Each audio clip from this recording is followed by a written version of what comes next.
Hey everybody, it's Bridgett Battles, and I am back on another Thursday night. And tonight's guest is someone very, very special to me. I am delighted to have the opportunity to sit down and have coffee with Nancy Volpe-Beringer. And I've had the opportunity to watch her career. I've had the opportunity to have conversation with her. And I've had the opportunity to see her be unselfish and give so much of herself. And so tonight's episode of Coffee with Bridgett is one that's a very serious topic. So tonight we want to have this conversation with you, but we also want to leave you with some things to make you think and some things to help you make an impact in your community. So without further ado, help me welcome Nancy Volpe-Beringer. Hey, Nancy. Hi, how are you? Good. Happy Thursday. Thank you. You're not going to have Coffee with Bridgett without showing up in one of my exclusive pieces.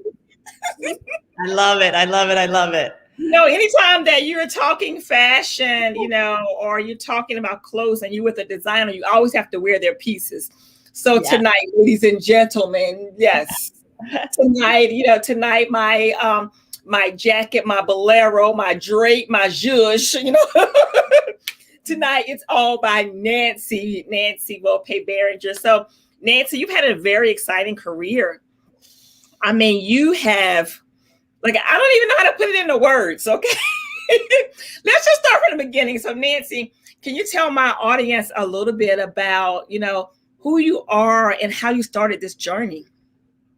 All right. So, this is crazy. What I want you to know is anytime you think you have a crazy idea or a dream, don't give it up, because you never know.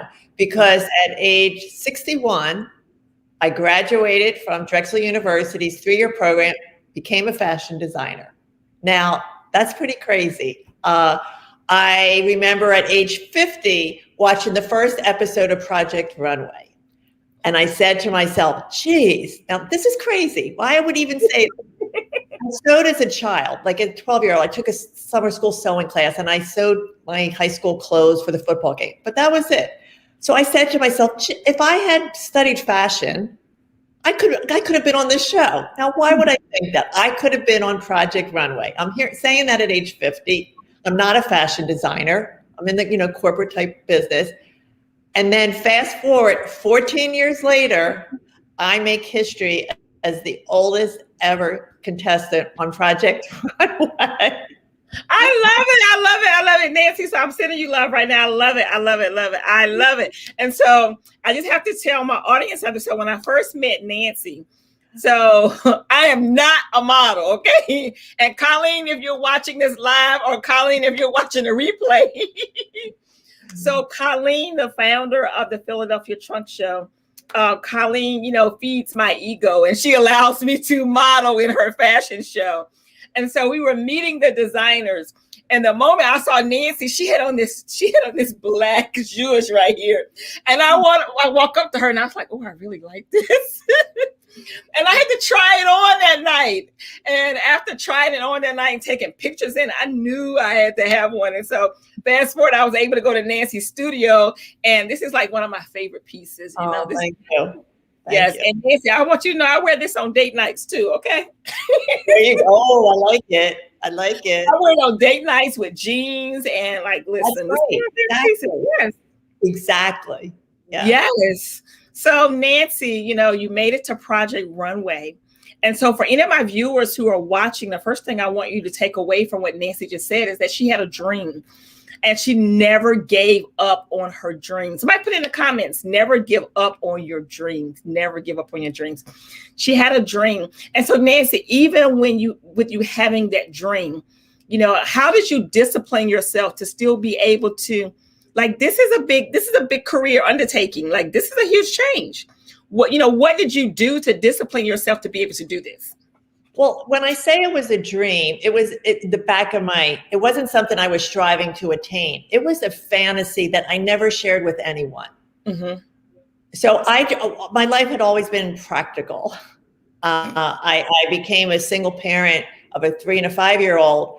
And so it was always about getting a stable job. And that's when I went, when I was 30 years old, that's when I went and got my degree. And I said, I'll become a teacher because I can be a parent and I can teach with the hours. Well, little did I know I would not make enough money. And I ended up working 3, 4, 5 jobs, to support.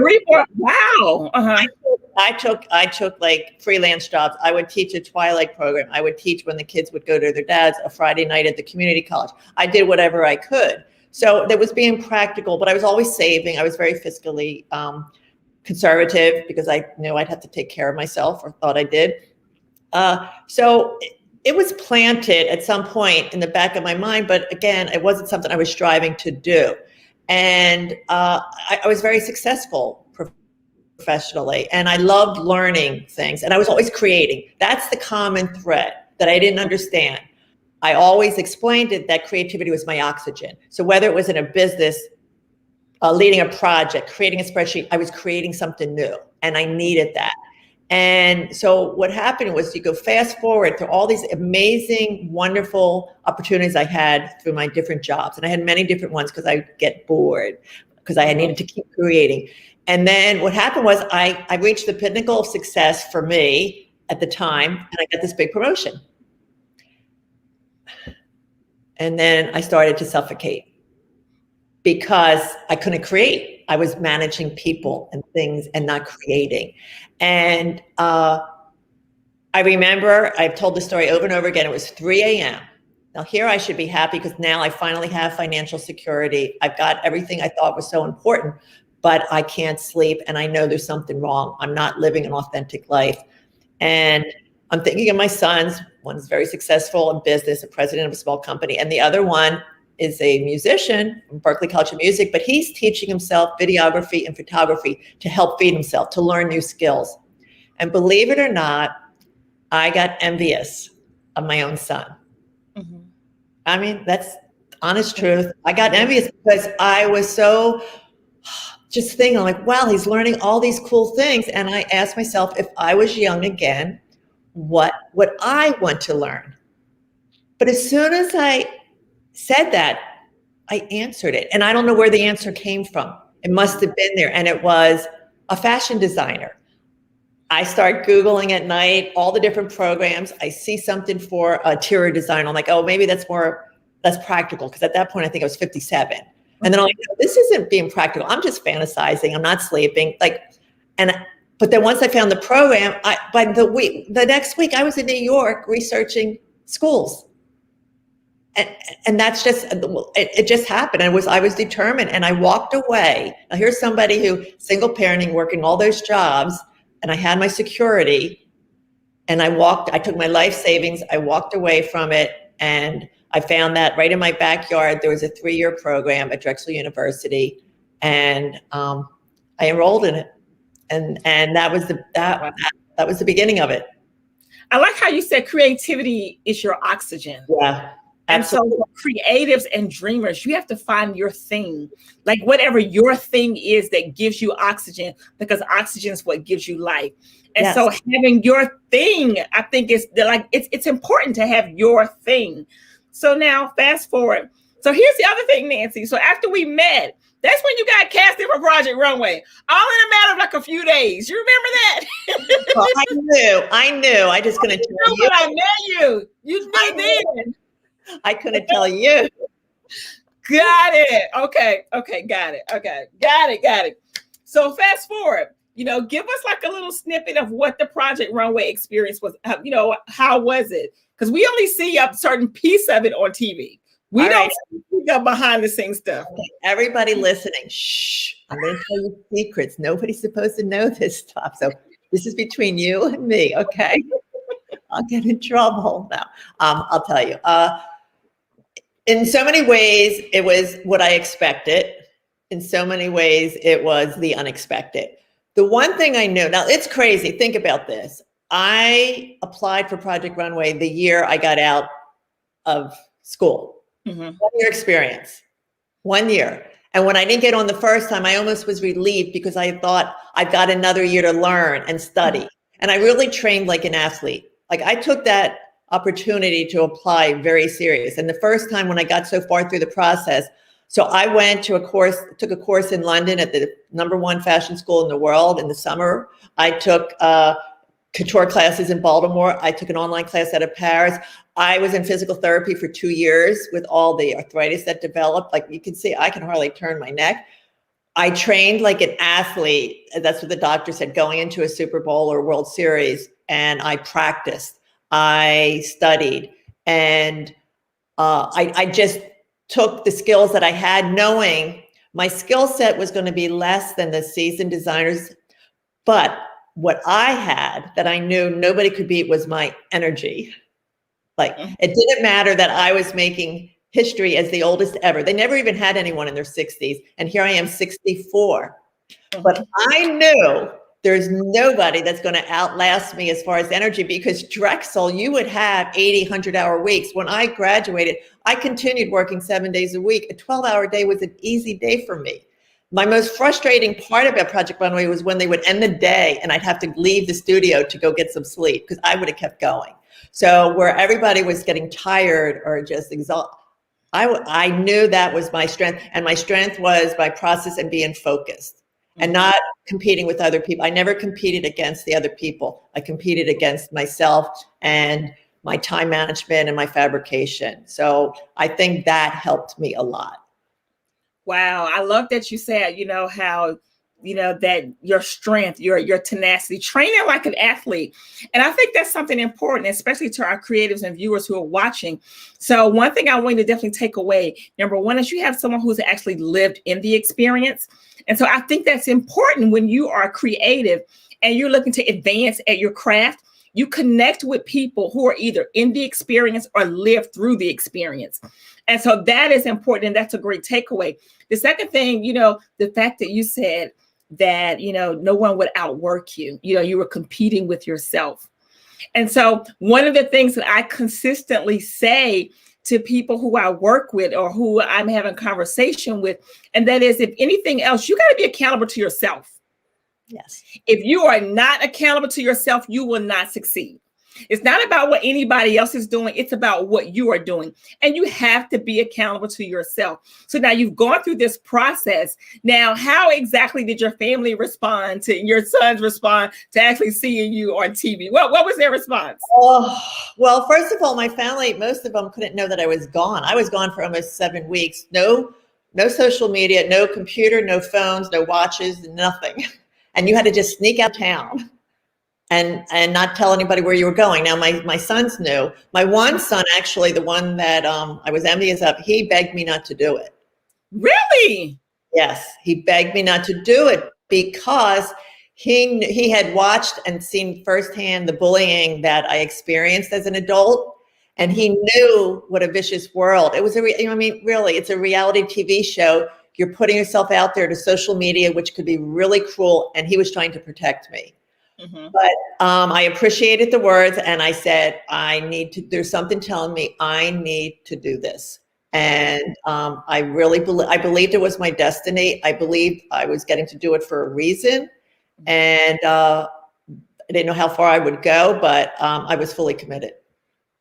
Wow. So Nancy, let's take a detour right here for a second. So you said something that I want to hone in on. You said the bullying, let's talk about that. So when you say bullying, do you mean cyberbullying? Like what do you mean? Okay. So this is a topic I'm willing to talk about, but it's always very emotional to talk about. I will.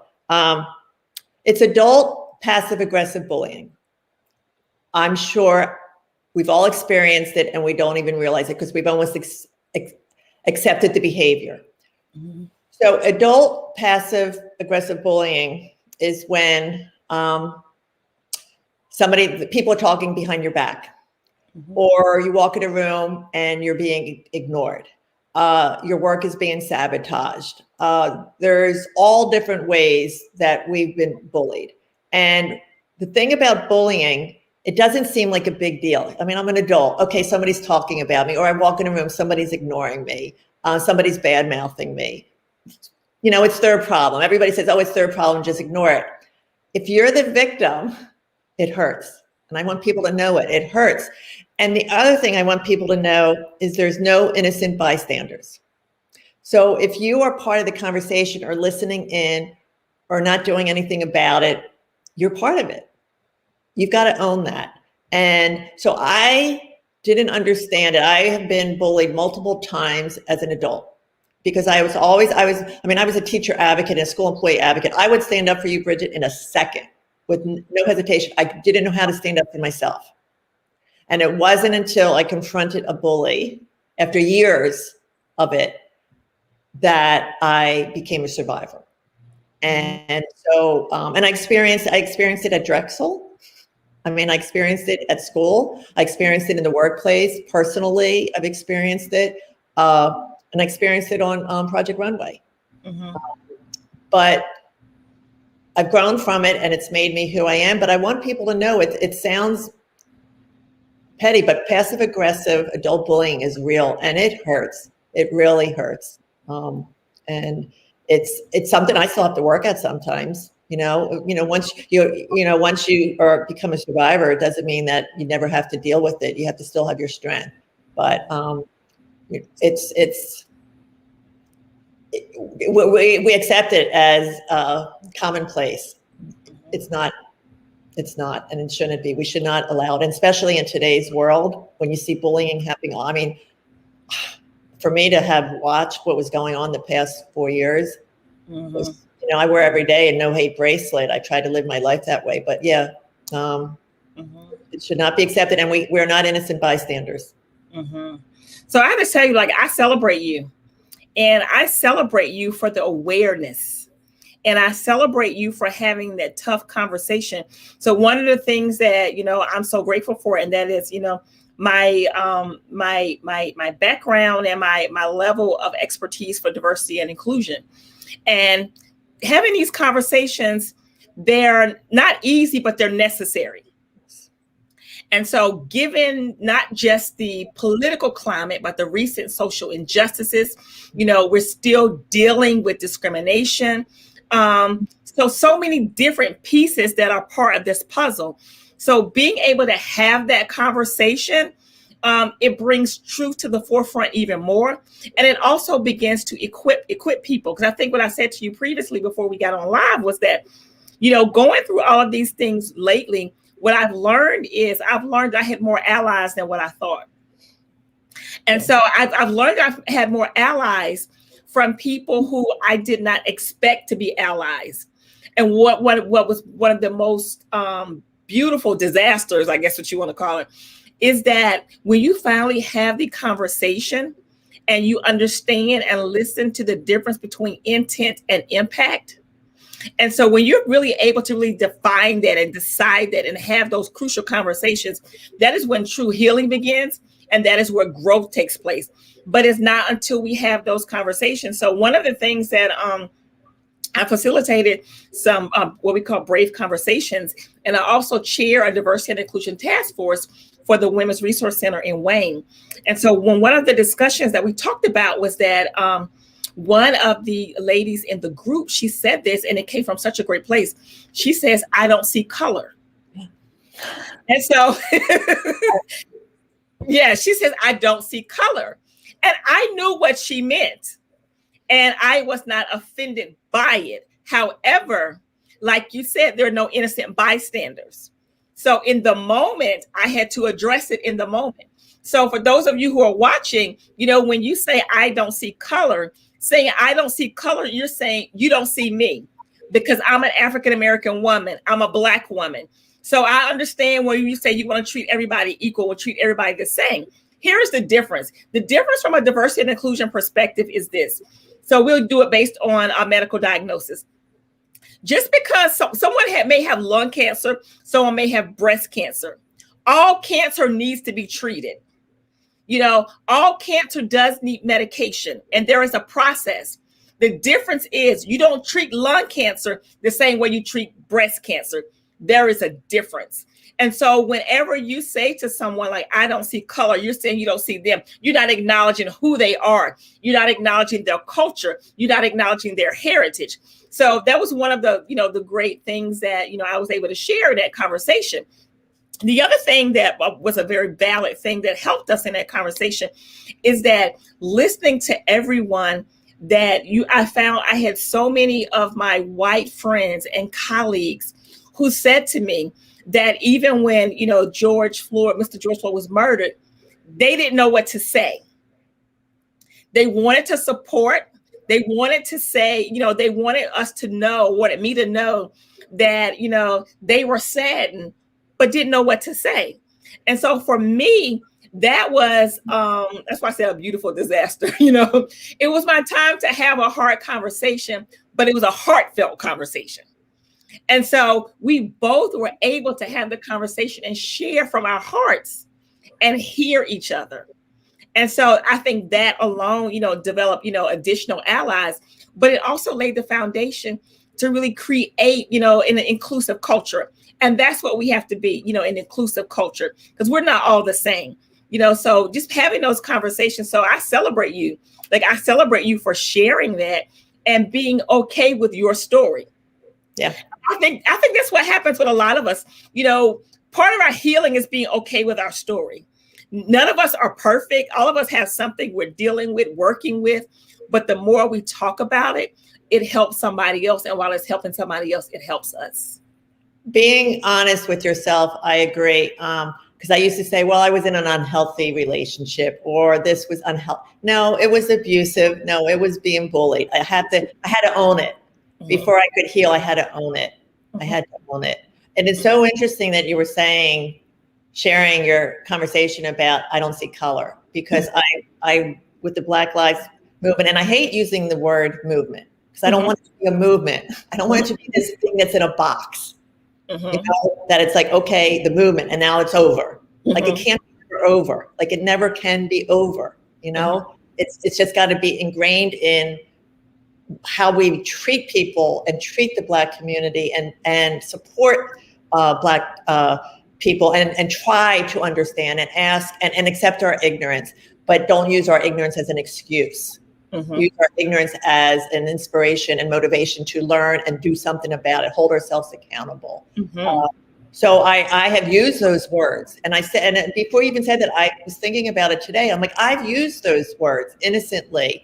And I came to the same conclusion that you did. By me saying that, I wasn't seeing you. I was, and that is so, I mean, I got goosebumps thinking about it, because, ask yourself the hard questions, and it'll take you places. And I thought of that on my own and saying, boy, were you wrong? But that's okay to be wrong. You learn and you do better. I like that. You said ask yourself the hard questions that'll take you places. That's good. I like that.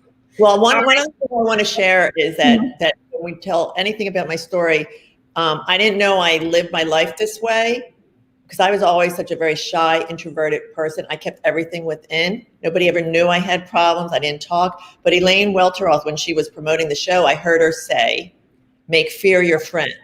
I'm like, yeah, make fear your friend. And without realizing it, I have lived my life that way, quietly.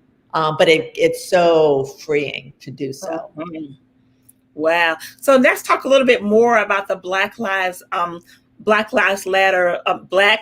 Matter initiatives, So why your commitment, because I watched you and I could see your heart. Like, I saw your heart, I saw your passion. It's like, I could feel it through the pictures. And being a Black person, to me, I was like, yes, I was embracing all of it. So, why the heartfelt commitment? Well, I think it stems back again from what I experienced, being a naturally inclusive designer. I didn't set out to be an inclusive designer. I just am. And I think it's because I felt left out myself so many times that I didn't want anybody to be left out. So that's kind of the basis of my soul and my core. But with the Black Lives Movement, I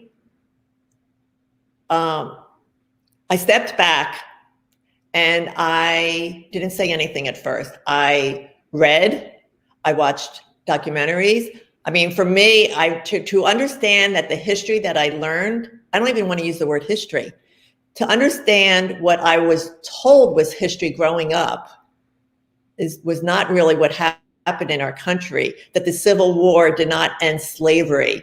It really just created this penal system and another way to slave Black people. I mean, I learned so much. But one of the things I learned that I had to accept myself and call it what it was is that I am a white woman of privilege. Mm-hmm. By the fact that I am born not having done a single darn thing, I am born white, I am of privilege. And to acknowledge that and set that as my starting ground, to know it's not an even playing field. So what do I do about it? Well, I have to then support people who have not had my privilege. And it doesn't matter even if I was born and raised in poverty. I was still privileged as far as I was concerned. One of the other things that I learned that was embarrassing and shocking, I saw a documentary of where I grew up. And now I grew up in Levittown, Pennsylvania. It was a suburban community where families were leaving like Philadelphia and they were having a suburb, not living in the suburbs. And it seemed like a happy place. Well, what I learned just through this past year, it was a planned white community. Oh, wow. Levittown, there's a Levittown in New York, mm-hmm. in Pennsylvania, and there was one in New Jersey, it was Willingboro. It was an intentionally planned white community. And there was this whole documentary because of a Black family moved in, and I was a child. But not knowing that and looking back and saying, that's where I grew up. Like, mm-hmm. You just have to accept the truth for what it is, and even if it's not a pretty truth. And what I think is important is to be accountable. It's one thing to share empathy or to say I'm educating myself. It's not up to you to educate me. But it's also, I was able to then have, I had questions. Renee Hill and I, we were collaborating on a project, and we just naturally started having conversations. I then felt comfortable with the person where at the apartment where I used to live, a neighbor, a Black woman, and she was just as happy to have the conversation. She didn't know everything because she was taught the same fiction of history that I was. So she didn't even know her own history. And I just ask and I share my ignorance and I accept my privilege, and I am committed to being held accountable. It can't just be words. Mm-hmm. It's got to be actions. So I like the fact that you said how, to educate yourself and not expecting me to, to give you all the answers. To me, that speaks volumes, because that's an even exchange. For you to be able to, to want to learn, to read the books, to read the documentaries, I think that is so, so good. Another example that I want to share with you leading into this conversation is that how in one of the trainings that I did, and one of the questions that I would get all the time would be how when you are in an uncomfortable conversation and don't know how to address it, or being in a conversation where someone says something that's inappropriate, but you don't know how to handle what they said and to address it. And so one of the things that, we teach that is when someone says something that makes you uncomfortable, the first thing you say is, ouch, that hurts. You say, ouch, that hurts, because you need for it to be acknowledged in the moment. Because if you don't acknowledge it in the moment, that means you accept it. Yes. Yes. Yeah. And so having that, I think is important. So have you ever been in a conversation that was uncomfortable, where you had to, address something right in the moment? If you had been giving me that advice many years ago, I would have. It sounds easy to do. It's hard. That, and again, I'm getting teary-eyed thinking about all the times I could have used those words, because ouch, it hurt. Mm-hmm. And it hurt because the people saying things or doing it were people you cared about. Mm-hmm. And I just couldn't say the words. Mm-hmm. I couldn't say the words. Mm-hmm. Yeah, it's hard. It is hard. I'm learning. I can say the words now. I'm learning. I'm learning. But it's definitely hard. It is so hard. And so even with me having those discussions with other people, I find that most times when people have uncomfortable conversations, it's with family members. It's with family members, where family members say things that are inappropriate in the moment. And you thinking, like, how do I tell my mom or dad that's inappropriate? I love the word, though. Ouch, it hurts. Yeah. I'm going to carry that with me forever. Thank you. Mm-hmm. Thank you, Bridgett. Yeah, you say, ouch, it hurts. And even if you're not ready to go into a deep discussion about it, but just acknowledging it. And you could come back to it whenever you're ready to talk about the particular, comment or whatever. But at least acknowledging something happened here and it's not feeling right. Like something is not right. So now fast forward, Nancy. So, I'm such, if you had a Nancy fan club, I would definitely be the president. Okay. Me and Yaz will be fighting over who's the president. Okay. You'd have a fight there. Yes. So now, you had this commitment to, Black Lives Matter. And then I watched you like so selfishly, support and push the Black designers during Black History Month. And to me, that like spoke volumes. And like I said, I saw the authenticity. I saw the realness. I saw the love. Like I saw all of the passion. Like I saw everything. And yes. So let's talk about this, Nancy. Let's talk about this. Okay. Bring it all together for us. One of the first things I did was I went online and I purchased something from every one of the Black designers on Project Runway. This is Chavez Lewis. I had Marquise Foster. I had already bought something from Chelsea, her winning look in Philadelphia. I said to Yaz, it's very important that it's just not a one day. It's just not a one day acknowledgement that throughout the month we really wanted to do it. And there's a lot of great designers out there, but you know what? I believe in the 15% thing where, every store should be represented by 15% of Black designers. And I like that philosophy, but again, and hey, and it's cool too. And I love it. So. Yeah, I like it. I happened to be clicking one night and I saw your video where you were taking your hair down, I saw that video. Yes. I was like, wait, what? Can you believe it? It's been, so I got my hair done for Project Runway when I had to sneak back to New York when nobody knew I was in the finale. So it was a year ago, January. I had my roots done and had my hair cut. And then the pandemic hit. And I am in a very, very tight bubble. My son had a 6-week premature daughter in July. And so I immediately just, I was already very safe anyway, but I became extremely safe. And then for Thanksgiving, where my mother was at a facility for independent living, but there was also assisted living, they were put into quarantine because of a case in their building. So since she was in quarantine, I got her out for Thanksgiving, and she's been with me forever since then. Since November, she'll be going back because she's getting her vaccines. So I'm in this very tight bubble because that's important to me, but that's kind of what I'm doing. And I forget the question. Sorry. About your hair. My hair, I won't get it cut. Now I support and people who feel comfortable going, and I want people to go to their hairdressers. I have paid in advance for my treatments because they didn't have business. So instead of going, I still sent in my payment for the treatment in advance. But so once it was getting longer, and I'm like, well, I wonder really how much gray I actually do have, right? So I'm finding out that I do have some gray. But then it was getting so long, I went, you know what? At this point, I'm going to make lemonade out of lemons, and I'm going to donate my hair.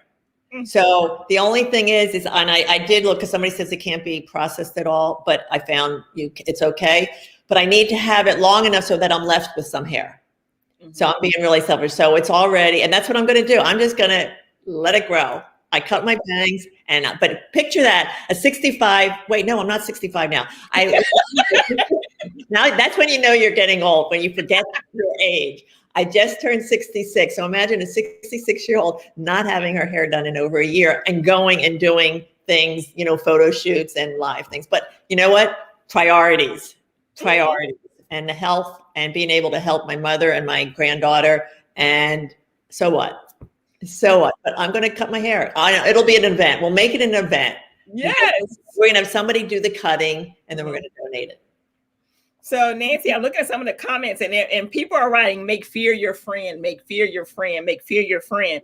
Listen, so ladies and gentlemen that are on here, if you have any questions from me and Nancy, by all means, please put your questions in the comments. We're happy to answer those questions. And so Nancy, I watched you promote the designers and I was just like, wow, like it did something for me personally and professionally.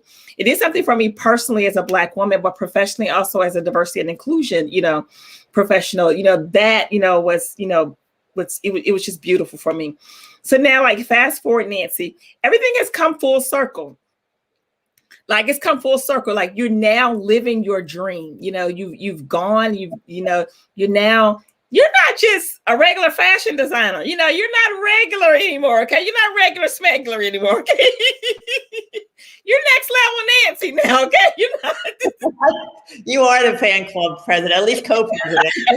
Like, you're not regular smuggler anymore. So, it's come full circle and you've done all these amazing things. Now, out of all these things that you've done, what is the one thing, Nancy, that you wish? See, you're trying to tempt me because I love all of this stuff, right? You know how I love all of this stuff. Yeah, y'all. Listen, there's my jacket, y'all. That's the one I have on tonight. There it is. Can we put that back up again? Yes, I was cute, Nancy. I was going on a date right there, okay? You had to have that. You had to have that. Yes, I had to have that. I definitely had to have that.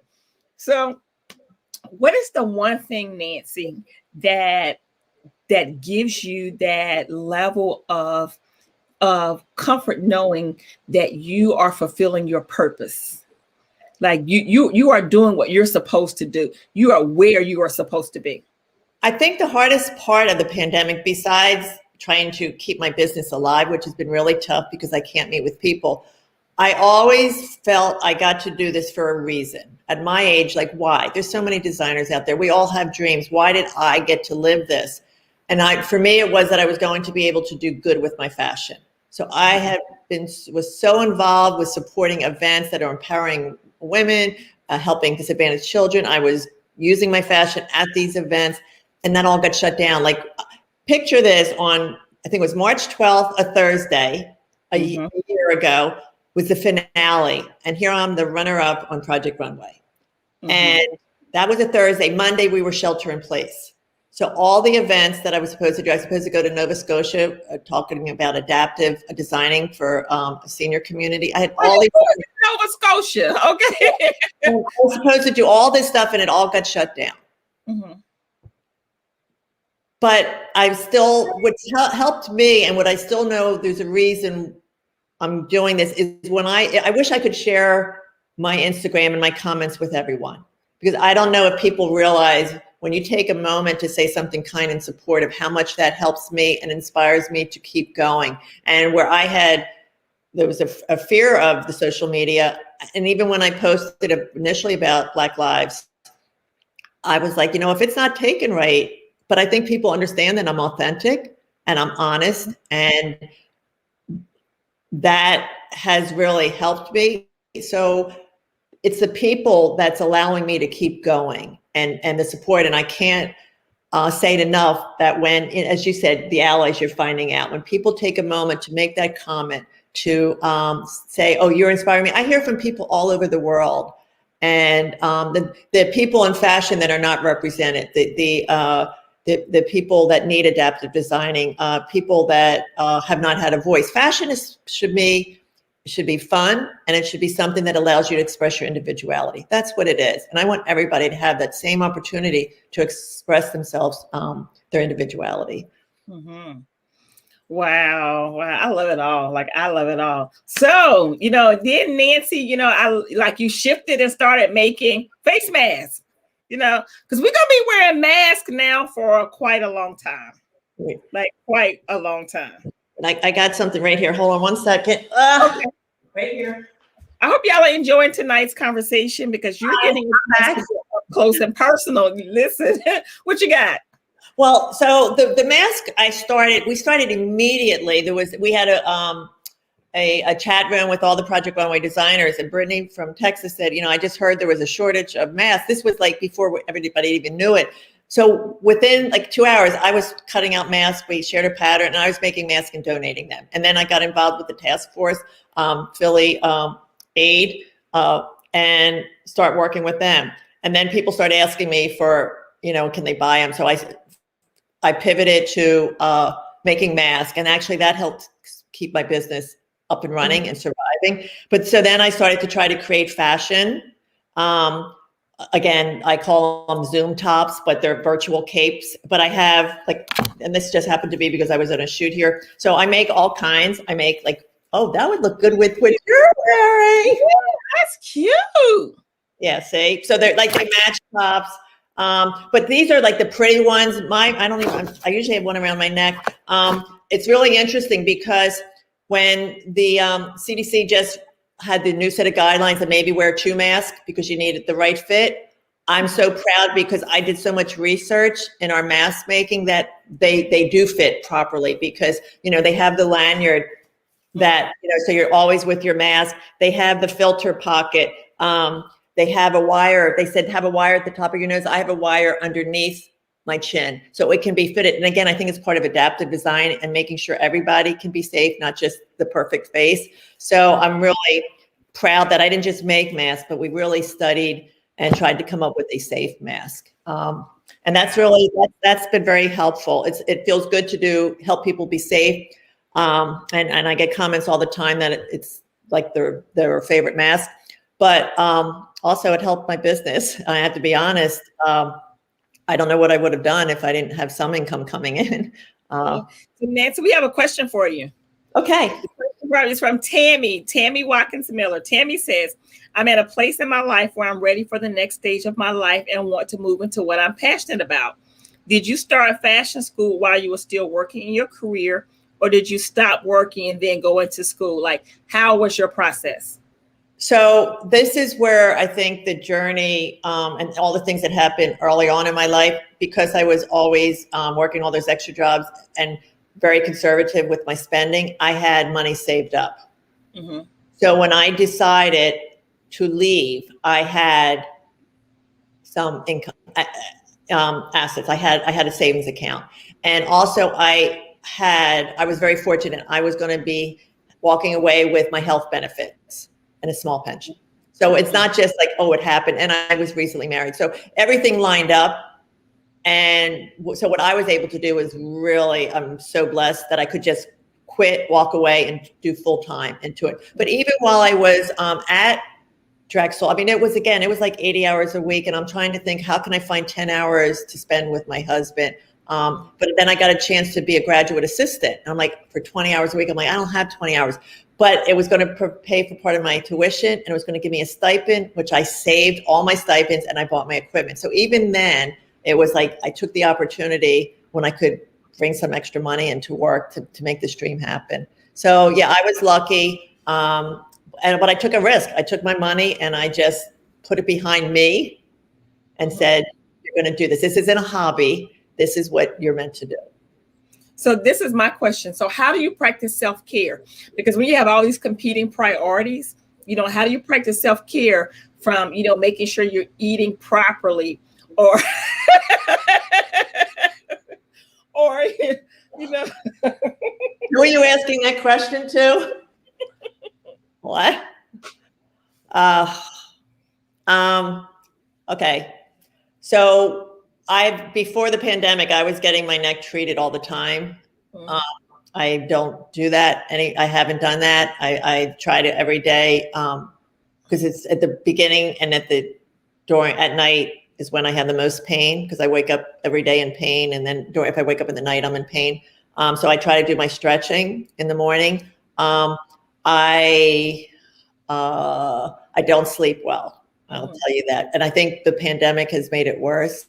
You put on a happy face and you feel blessed that you're safe and you could be with your family. And when there was a fire in my apartment building and everybody was evacuated and I had to find a new place for my studio, I'm blessed that I found a place, but it's still, it's impacted my health. I think I'm not sleeping like I should.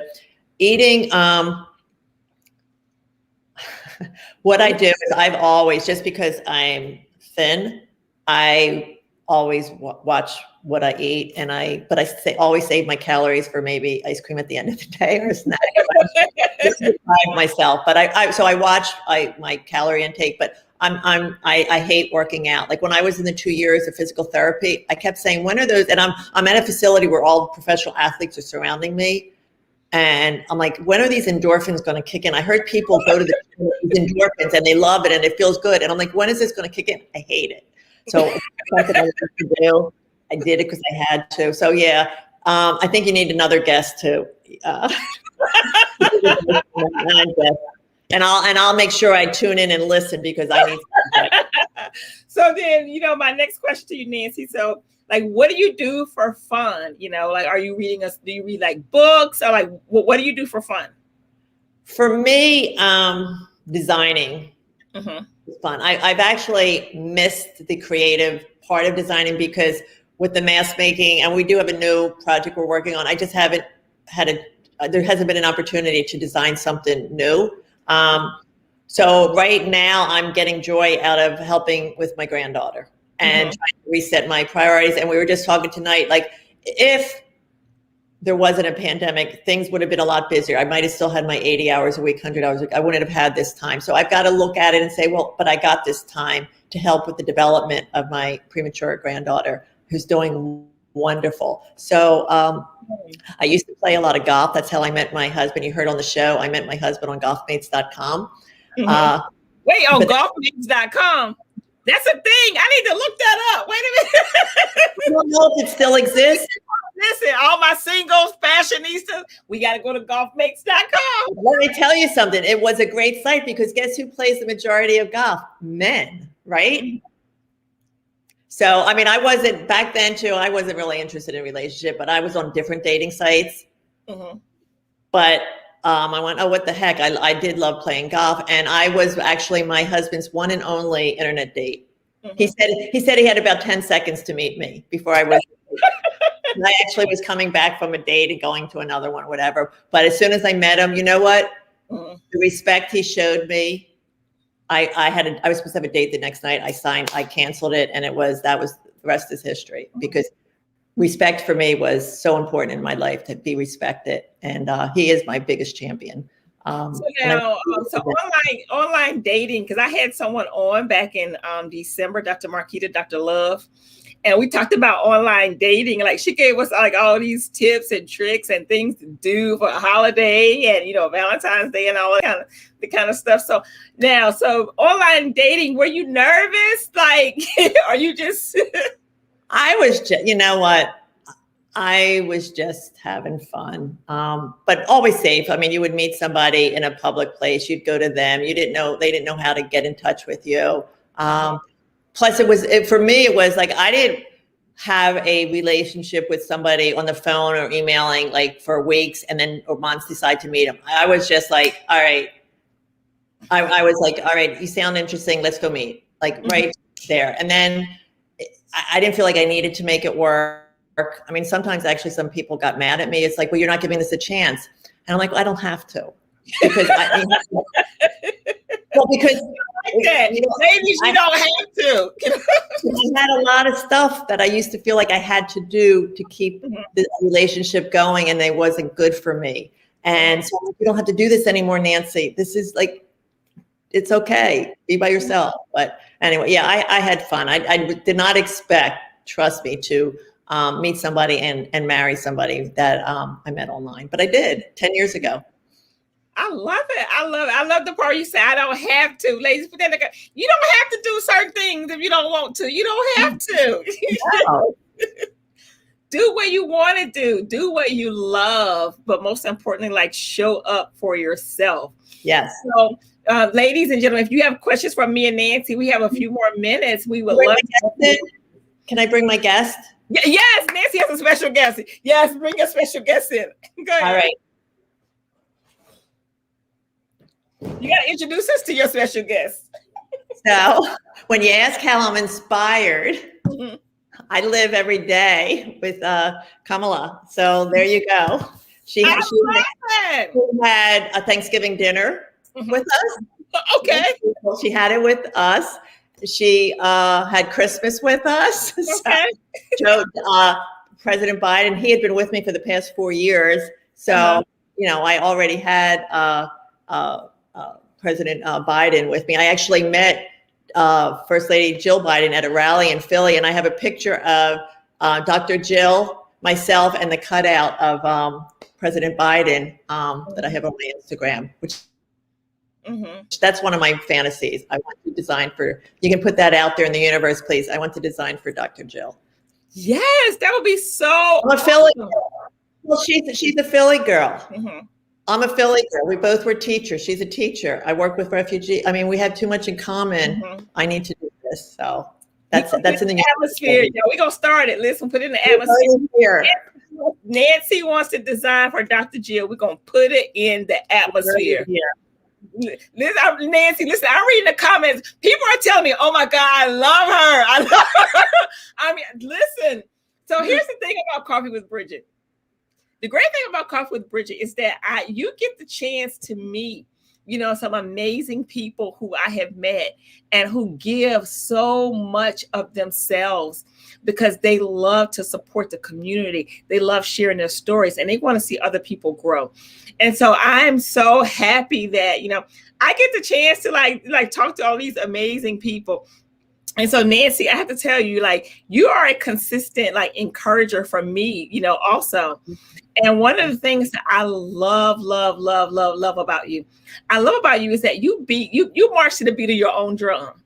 Like you're not like anybody else. You stay in your own, like you're just doing your thing. And I like that. And that's me.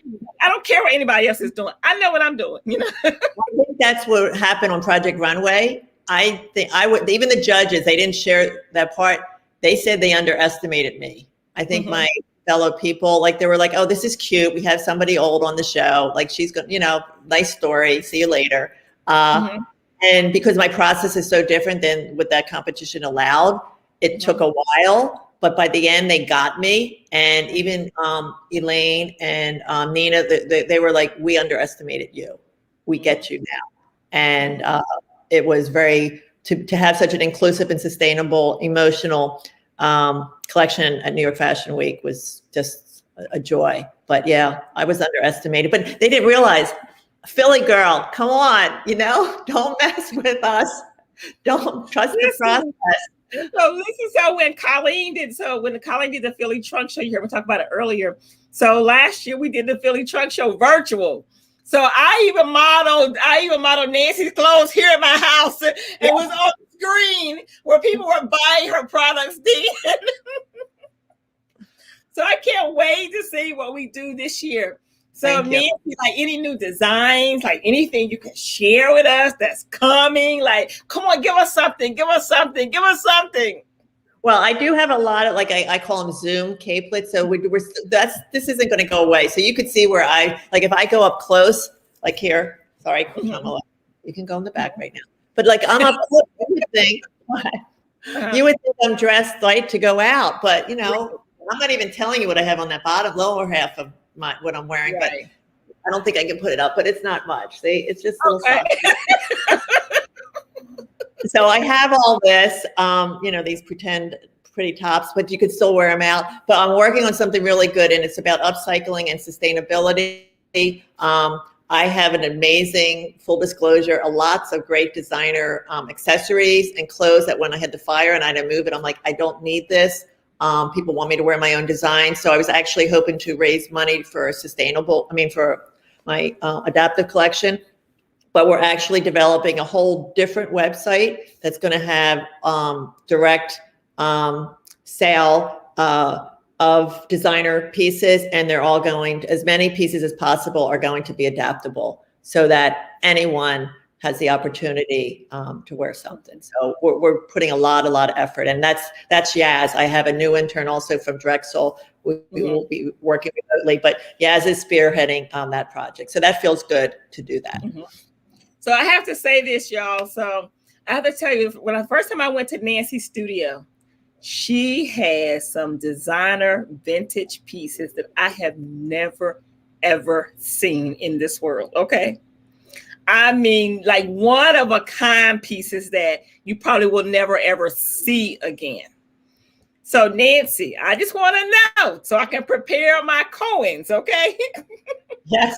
Start saying those pieces be on this new site.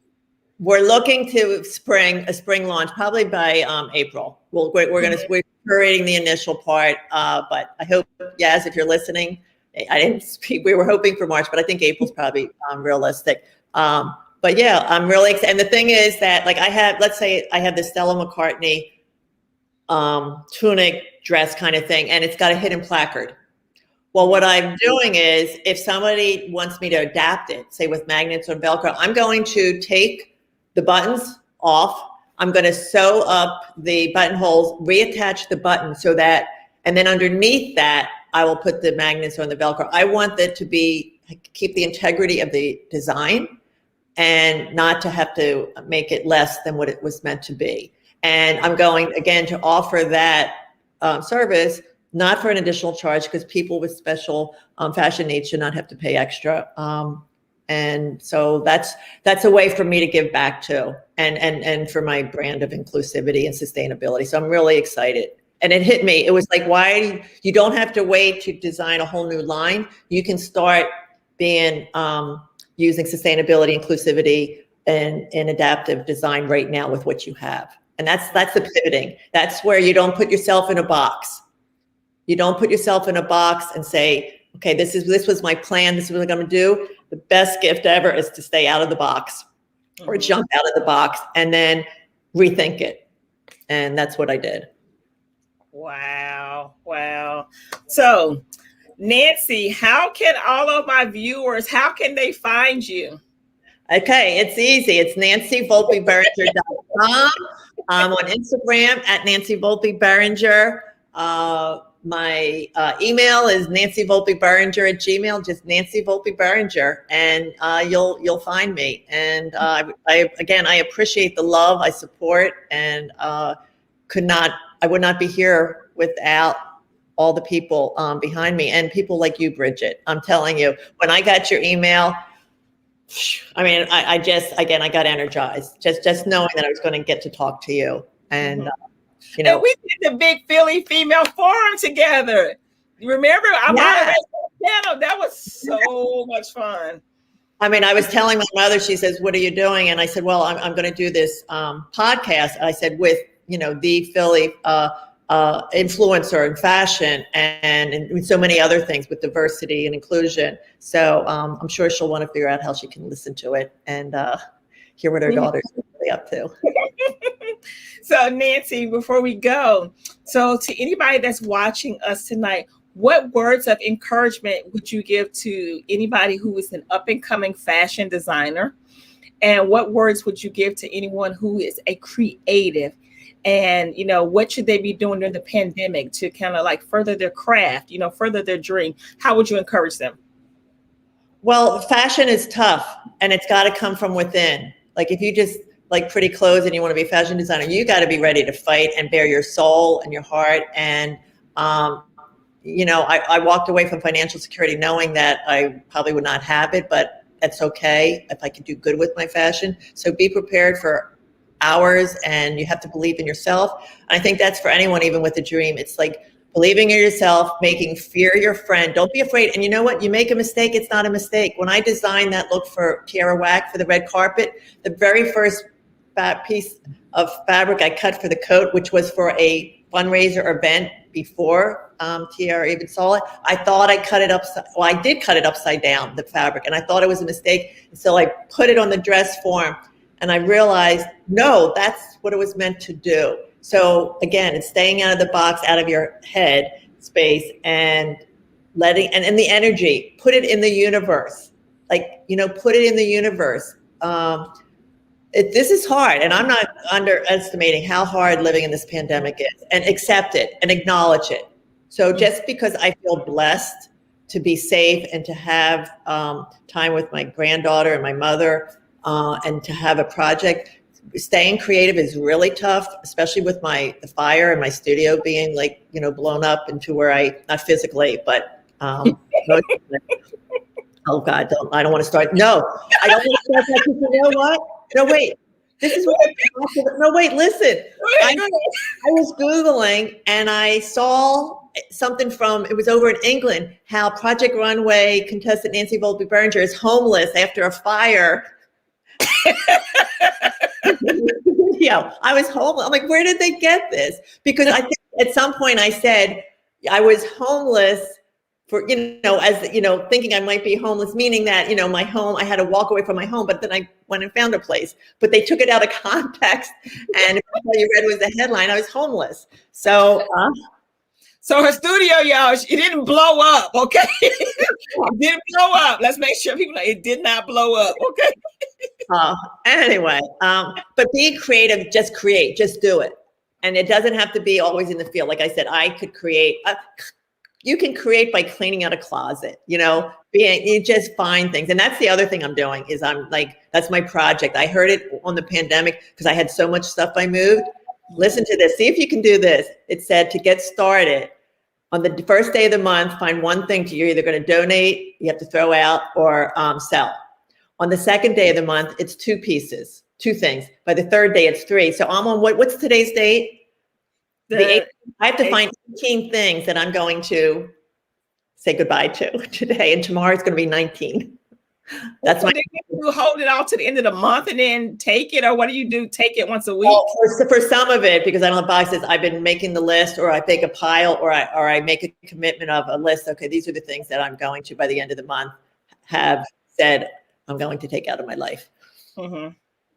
Declutter. Oh, wow. Okay, I can start out, but I got to start slow. But I have been decluttering. Yeah, I've been decluttering since I've been home, so that has been good. So, Nancy, this is my last question. So, because I keep thinking, I could talk to you for hours. You already know that, right? So, how important is messaging to you? When it comes to your business, how important is messaging?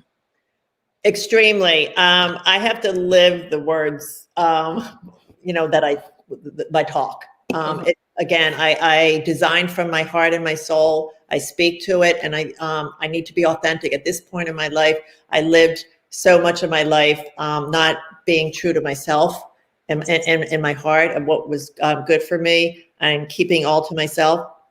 So that's really important to me. Messaging. I am an inclusive designer. I'm a sustainable designer. And I can't just say that, I have to do it. It's, again, being accountable. Mm-hmm. Because one of the discussions I consistently have with entrepreneurs about how important your messaging is, how important your position is, and making sure that, when people go to your social media, when people, go to your website, they need to know that you do what you do. It shouldn't be buried somewhere. It has to always stay at the forefront of what you do. Yes. And I think that's important. So that, that's why I asked you about the messaging, because messaging, it goes along with your oxygen. If you don't have the right messaging, you won't bring in any oxygen to the business. I agree. Yeah, absolutely. Yeah. So you can't have it hidden. So creatives and your messaging, your product, your service, it cannot be hidden on the website, can't be hidden on your social media. And, it's okay to infuse your family into it, but I think you have to be strategic when you're posting. It's interesting because it actually started with the Black Lives Matters movement, because I always planned to keep my personal views and things separate from my business part. But at that moment, I said, I can't keep silent. I have a platform and I need to use it.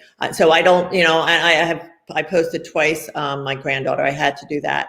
But I felt, with the bullying that was going on and where I needed to show my support and for designers and my truth, I did, and I'm selective and I'm careful about it.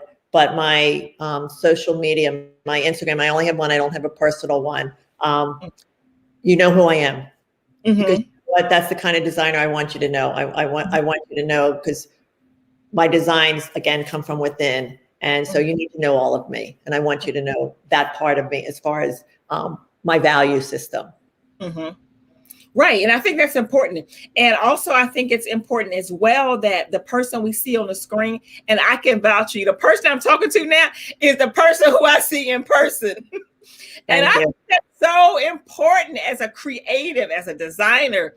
The authenticity should definitely show up when we see you on the street. It should be the same person over and over again. So, I definitely appreciate that about you. And Nancy, I'm so excited to see what's coming next. And, I do have to tell you what a proud moment was, the son who didn't want me to go on the show, when we walked the streets, and I get stopped when people recognize me and they say, and my son has been with me, and they say, "Oh my word, thank you. You've inspired me so much.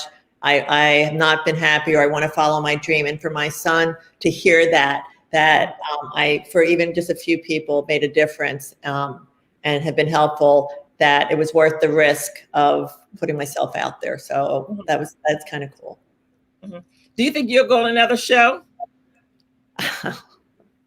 Are you done with that part now? Like, you check. People have asked me, like, they had the Project Runway All-Stars, which was another franchise. They wouldn't have it. This was my moment. I mean, I'm 66 years old. Come on. Let's be real. 66, Nancy. You don't look 66. Even Kamala said it behind you. Kamala said behind you, you don't look 66. I would do it over. Some people who've been on the show said they would not do it again. Even when I was on the stage and I might have gone home, I would look around, and that's the one thing. It looked like 5 minutes. When you want to know how it really was, it looked like it took 5 minutes for the judges to critique us. It was like hours. We would stand there. And yes, it was, oh my God, it was so hard. But I would look around, and I'd have to stand there for hours. Couple hours, yeah. And I'd have my feather, which my sister gave me, which is of strength and courage. And I would just look around and say, "And you made it, Nancy. Even if you go home, you're going home as successful." And just taking what they're giving you as critiques for the next phase. And I was always joyful in the moment, even if I was going to get sent home. I appreciated every moment, even the tough times when I got bullied on the show, behind the scenes. I appreciated the opportunity, and I do it again. Nancy, you've been so much fun tonight. This has been so, so good. I can't wait until we can, get back and, so that I can come and see the new studio. And I can't wait to see the website so I can see which pieces are getting. And I can't wait to see what else you're designing, So tell my viewers again one more time where they can find you. So y'all make sure you follow Nancy. Listen, because you never know, you might see her out in the street, So follow me on Instagram at Nancy Volpe-Beringer. Say that you saw me on Bridgett's show, so I can say hello to you. I try to answer everybody who follows me. I thank them. People say, "Is that really you?" Yaz helps me with some of the posts, but I communicate with everyone who comments or follows me. It's me doing it. And my website is nancyvolpeberinger.com. And y'all, she has some good stuff on there. She has some good masks on there. She has different designs. She has all the Philly sports teams. I even saw Mickey Mouse, or I think it was Mickey Mouse.